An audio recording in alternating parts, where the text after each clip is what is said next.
Headache, தலைவலி இந்த ஜென்ரேஷனில் ஏஜ் டிஃப்ரென்ஸ் இல்லாமல் பலருக்கும் வரக்கூடிய ஒரு காமனான ப்ராப்ளம். இதில் பல டைப்ஸ் இருக்குது.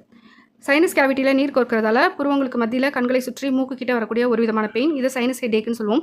ஃப்ரண்டல் ஹெட்டேக் பசி மற்றும் செரிமானம் சார்ந்த பிரச்சனைகளால் வரக்கூடியது. ஒற்றை தலைவலி அப்படிங்கிற migraine headache stress, anxiety, depression, மனக்கவலை அதிகமாகிறதால வரக்கூடிய பிரச்சனை. அது மட்டும் இல்லாமல் டீ காஃபி அதிகமாக குடிக்கிறதால உடம்புல பித்தம் அதிகமாகிறதாலையும் இந்த ப்ராப்ளம் வரலாம். தூக்கம் சரியாமல் இல்லாமல் இருக்கிறதாலையும் இந்த பிரச்சனை வரலாம். உச்சி மண்டை வெடிக்கிற மாதிரி இருக்குது அப்படின்னு சொல்லக்கூடிய உச்சந்தலைவலி வர்றதுக்கு காரணம் உடம்புல உஷ்ணம் அதிகமாகிறது அல்லது நீண்ட நாட்களாக மலச்சிக்கல் பிரச்சனை இருக்கிறது. பின்னந்தலைவலி அப்படிங்கிற ஆக்சிபிட்டல் ஹெட்டேக் வர்றதுக்கு காரணம் நரம்பு சார்ந்த பிரச்சனைகள், கண் சார்ந்த பிரச்சனைகள் இருக்கலாம். அல்லது தலையில் நீர் கோர்க்கிறது, லாங் டைம் காற்று எக்ஸ்போஸ் ஆகிற மாதிரி ட்ராவல் பண்ணுறது, இதனால் பின்மண்டையோடு சேர்த்து கழுத்து பக்கமும் சேர்த்து தலைவலி வரலாம்.